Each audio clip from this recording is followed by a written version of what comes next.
Welcome back to the podcast of Solitude Origins, the official podcast of Solitude Aeturnus.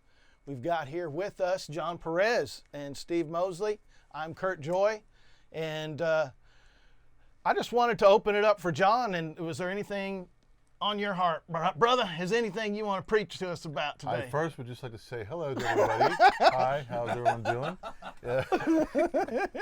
I think we were looking at one of the Facebook messages we got from somebody. I believe it was Ahmed. Yeah, Ahmed. Oh, yeah. So I know Ahmed. He's written to me many times over the years, and great supporter. And thank you, Ahmed, for that, man. I really appreciate your words of encouragement and support over the years. It means a lot to me and the guys. It always has. Guys like you are what kind of drove our band for many years, keeping our spirits up.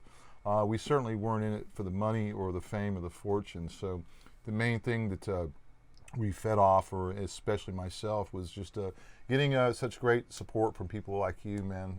So thanks a lot.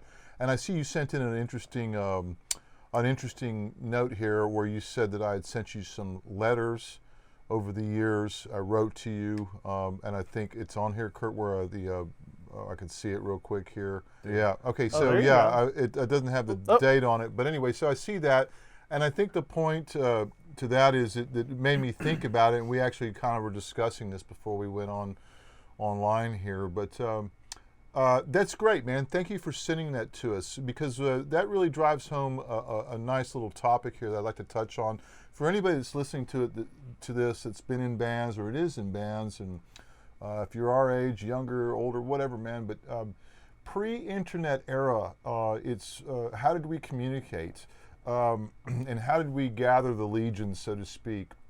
It was a little more difficult because we didn't have the ease of social media and the internet to be able to contact, or cell phones for that matter, which is a huge thing. So how we would contact people and solidify contacts and network with each other, one of the primary ways we would do this would be to literally write letters, snail mail as we would call it, and that's how we got the job done. And so this is a great example of us getting the job done, sending you letters. It looks like mine was typed to you on this one, so that's great. I would alternate between typing letters out and writing letters out, but man, I wrote thousands of letters through the years, but I was happy to do that because like we're doing here, communicating with people as much as we can one-on-one with the viewers, but this way you're connecting with people, your friends, your fans that are supporting your band, and it goes a long way to communicate with people across the world. And it's not something that's lost on me, man. When I go to my grave, I'm going to know that I made so many friends throughout the years through the course of spreading our music and my music and all music from other people too. And again, driving that point home, how we used to do it was we'd write letters. These days, it's much easier to text, phone calls, cell phones, emails, internet, Facebook, you name it. But back then it was a little more difficult. It took more time. It was time consuming. But I think that this was very, very important to remember this. If you think about it, one of the questions and we talk about metal all the time at the shop that I work at, or music too. And one of the things I think that's kind of rings true is we have the internet, and we've had it for 20 some odd plus years now. 25 years there, or a little longer, but for the most part, let's just say 25 years is where everyone's been on it.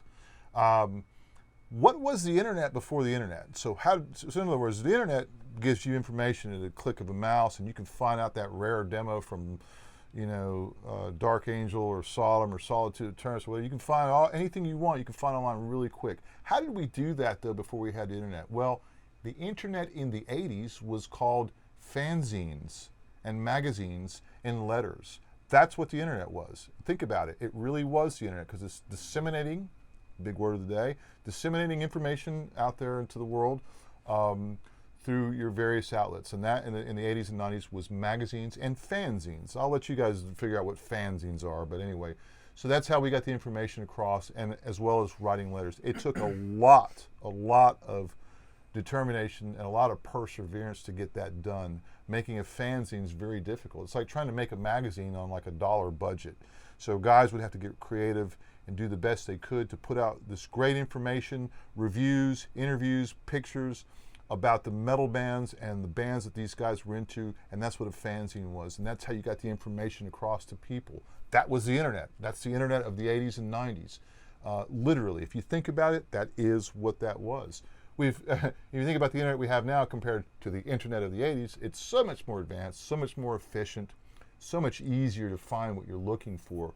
So the whole point to that is this is the foundation of where we're at now, is letter writing and connecting with each other, connecting with people, man. That's the bottom line. Music is what connects people together.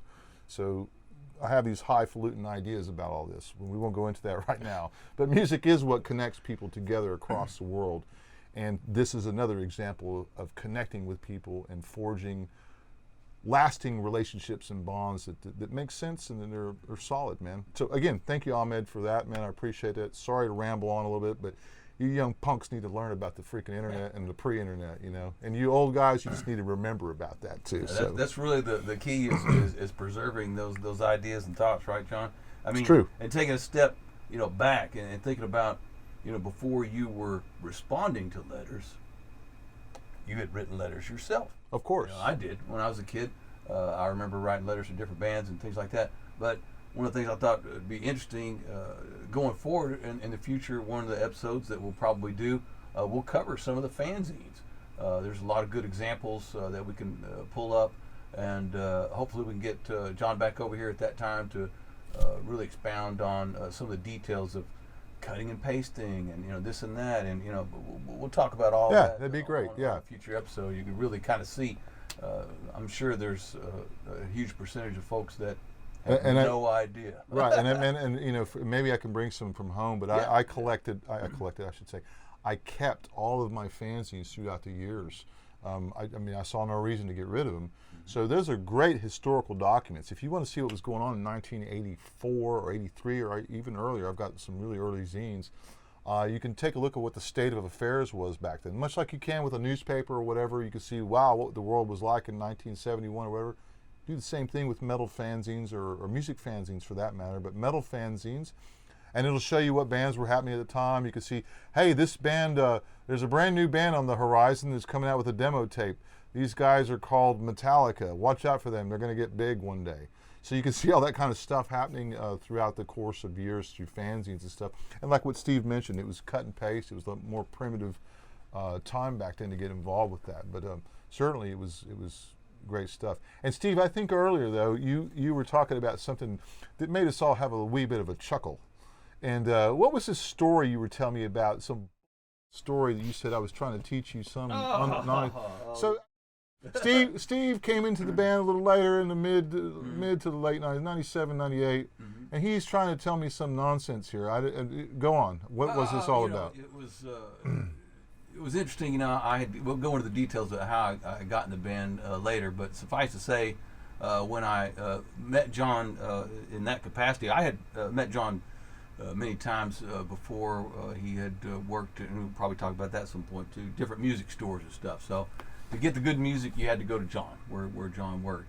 But I didn't know at that time that at some point I'd be playing music with him. And we connected and got together, and it was pretty much his band, and he was spearheading all the decisions and coordinating everybody getting together and deciding what songs were going to be on the set list, and here I was coming in brand new. So he decided that we would get together, just him and I, John and I, at the rehearsal room to go over some songs before the rest of the band showed up. So I like where this is going. I got there early and got my stuff and got everything set up. Actually, we had done that prior, I think, because all the gear was there, if I remember right. We had already gone in there and got everything set up. And John showed up. Like I said, we had that whole afternoon. And so we sat, and John showed me meticulously this one song that we were going to rehearse with everybody later that evening at rehearsal. So fast forward, we spent hours going over it, and man, we had it down, and I was ready. I thought, man, this is going to be good. I had played with Covington for quite some time prior to that. We'll talk about that another episode. So I was looking forward to seeing Covington and locking in that groove with him. Covington showed up, and Edgar Rivera showed up, and Robert Lowe showed up, and we all sat down and decided, and John called out that song, hey, let's do that. We've been working on that. Steve and I had been working on that all afternoon, so let's do that song. Covington did his counts, so we all came in, and I couldn't get it. It wasn't lining up, and I thought I was missing something at first. And he said, all right, John said, all right, let's try it again. You remember it, Steve? I was like, yeah, I freaking got it, you know. Covington counted in, and I was off, and it wasn't lining up at all. The notes I was playing was wasn't anything like anybody else was playing, because John showed me some bullshit that he made up on the spot, and I rehearsed it. We rehearsed it all day long, and he got me in good and tight and solid. And it was about that time that he lost it. He could not contain the laughter any longer, and he busted out laughing. And I'm like, and that's when I got it. I was like, oh. Of course, everybody else, Robert, Edgar, and Covington are like, what is going on? You know, how come? What is the deal? Of course, Edgar's like, dude, this goes like this doesn't go. It's not even in that key. And I was like, dude. You guys wanted this dude in your band. Look how he's playing the shit. So that was my initiation into Solitude Aeturnus, was learning a song that didn't even exist. But can you? I mean, you don't even look like you appreciate how difficult that was for me to actually sweat for that and do that. Seriously challenging. You know what you put me through, making me do that? We were there hours. I'm talking about learning something for hours and then it was totally didn't even line up, and it was a train wreck, and Steve, he was rolling. I mean, rolling laughter. Listen, I'm sorry. Oh man! So, I mean, better late than never. On the apology was 37. Great time. Man. Anyway, that's a funny story, man. I can see. I don't remember that completely, but I could see that happening, and that's pretty funny. You know, because it cost me time and you time. It cost us time. It was a joke on both of us. But you know what? It started anyway. A great relationship, and we that was had a lot of fun writing music and playing music together. But that was the foray, the intro into Solitude, was playing something that didn't even exist. Awesome, Dan. That's a good one. Well, let's go ahead and conclude this episode. We want to thank you for joining us on this podcast.